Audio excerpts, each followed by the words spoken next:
So, just wanted to talk about pleasure for a hot second, and I am going to be quick this time because I gotta get to the grocery store and it closes at 9.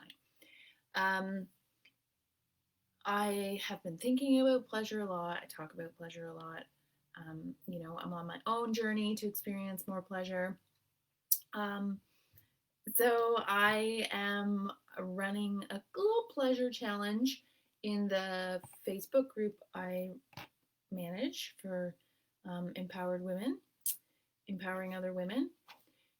If you identify as a woman and you want to get empowered or empower other people, other women, get at me. And you can join the group. Anyway, so I was just going to talk about every day I'm giving an activity. So I thought maybe I would talk about that briefly to give you some of the activities. So you don't even have to be part of the group, but there's like so many wonderful things about being part of the group, like the community of women and the support. And yeah, I try to post in it almost every day, Monday to Friday. But you know how I am with my time management here. Um, so, one thing I've talked about before in terms of pleasure, I mean, we talk about pleasure often. When we talk about pleasure, we think about it on a like sexual pleasure, which is fantastic and great.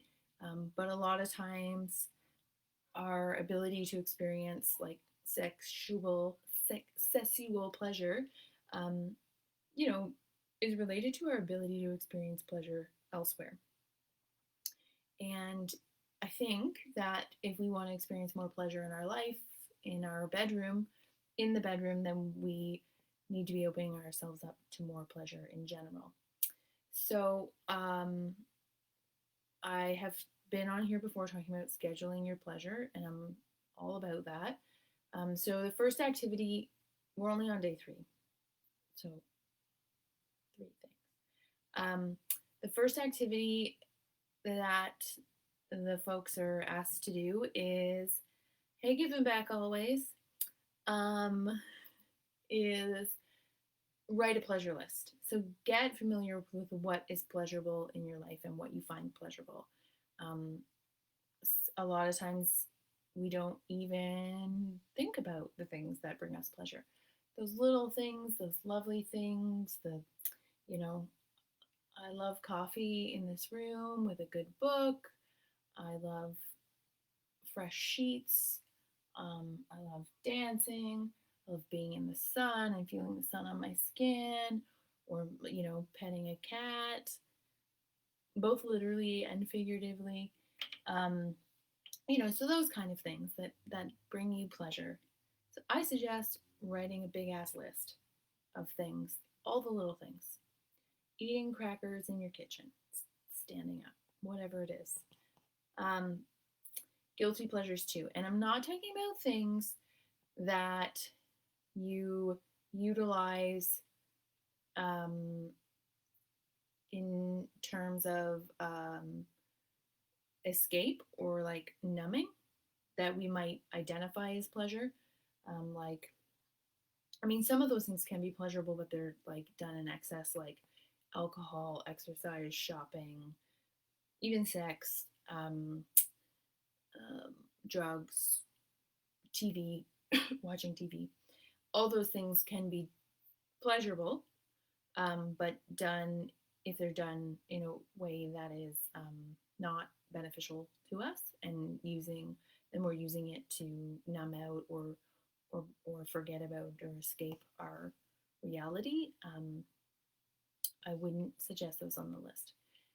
Interestingly, side note, so I posted today.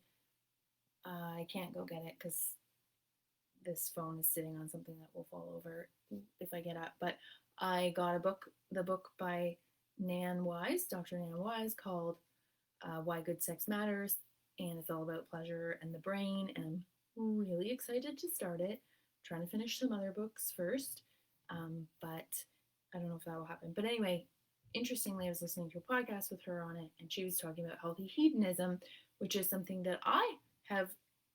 I'm not saying I coined it. I'm sure other people have talked about it, but anyway, it's something I've mentioned in the past around the things that are um, like healthy doses of hedonism, being hedonistic in quote unquote healthy ways. So, anyway, I digress. Make your list of pleasure items. One of the um, things, yeah, the things, one of the activities that the group will be doing, will be asking them to do, inviting them to do, spoiler alert for anyone who's watching this that's in the group, is scheduling your pleasure time.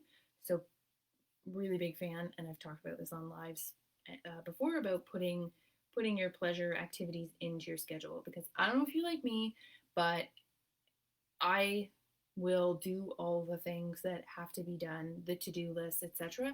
Doesn't fucking happen. Pleasure doesn't happen. This is what I've learned. If you want pleasure to happen, you have to make it happen. You have to make time for it, because the to-do list will never stop. So if you're always, I'll do that. I'll enjoy myself when this is done. Um, I mean, it's, there again, healthy dose of liking to enjoy yourself when you've rewarded yourself for hard work. But when it becomes consistent and you're consistently denying yourself pleasure, um, that becomes a problem. And same with like scheduling sex. Lots of people feel opposed to scheduling sex or scheduling pleasure, but often, we just do all of the to-do lists. By the time we're like done all of the things, we don't maybe have capacity or energy for sex, or we don't feel like it. So um, I heard I'm digressing again. Remind me that I have to go in a minute because I gotta get my groceries. Um, I heard another interesting podcast. I think it was Sex with Dr. Jess, who was talking about um, the not it not being spontaneous, like scheduling sex if you're in a longer term relationship or relationships, and the spontaneity being gone. And her point which I thought was really good, was that when you're dating somebody, or you're dating or going on a date or whatever, um, you put a lot of fucking time and planning into it. Like, you get ready, you like, who knows how long you spend picking out your outfit, and like what you're gonna what you're gonna where you're gonna eat, like blah blah blah, mapping that stuff out, spending that time doing that before you even get to sex. So it's not actually that spontaneous either. All this is to say, schedule your pleasure. Not all your pleasure, not all the pleasure in life, but like making time every day for a pleasurable activity.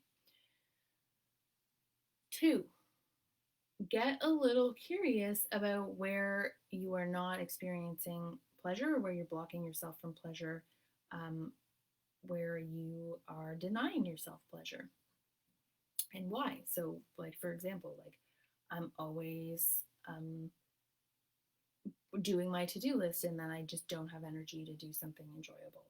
Or maybe I don't think I deserve it somewhere deep down, that I need to like prove my worth and do these things because my productivity is tied to my worth. So if I get all the things done, then I can deserve to have something pleasurable, but I probably don't.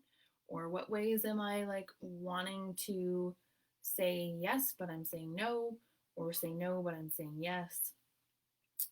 Where am I not allowing more pleasure in my life? So I believe that was a journaling activity for them.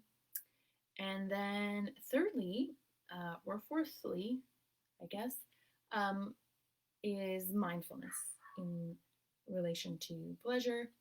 Um, and so being able to be present, and being able to be in your body. Um, and a lot of that may involve having to be present instead of being in your brain, where so many of us are. um, requires requires a certain amount of work, and so practicing some activities for mindfulness to get in the present and be able to experience pleasure. Because pleasure is all, to me, I think, no, I know it is to me, but I think pleasure is about the senses and the experiences, and it is present. Like it's an embodied experience. You have to be in your body in order to experience it. We don't necessarily experience pleasure in our brains. I mean, we do scientifically, but like anyway, we have to be in our bodies and in the moment in order to experience pleasure. So um, practicing mindfulness in order to be able to open yourself up to more pleasure. So, the activity today was spending at least 10 minutes, paying attention to the senses. So, I often will tell people, I do it sometimes too, like narrating your experience. Like if you're in the shower, narrating out loud what you're hearing, what it feels like, what it smells like, all of those things that appeal to the senses. Um, and or doing like a five senses activity where you're outside and you're or inside, doesn't matter, and you're naming or noticing five things you can see, four things you can hear, three things you can touch, two things you can smell, one thing you can taste, and just having that to really bring you and center you, looking at colors and um, you know vibrancy, texture, things like that, that really center you and bring you to the present.